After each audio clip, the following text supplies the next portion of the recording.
this video, we will show you how to install our H11B to H11 conversion harness, which is included in all of our H11B bulb kits. Start by removing your headlight bulb. Using the provided snap lock connectors, splice into the original headlight bulb positive and negative wires to connect our H11 harness. No order is necessary since the H11 connector is reversible.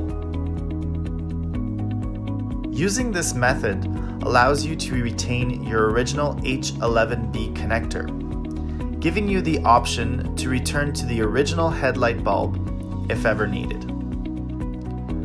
Once the harness is installed, carefully tuck the wiring into the headlight housing. The next step is to install and plug in your new ODX LED bulb.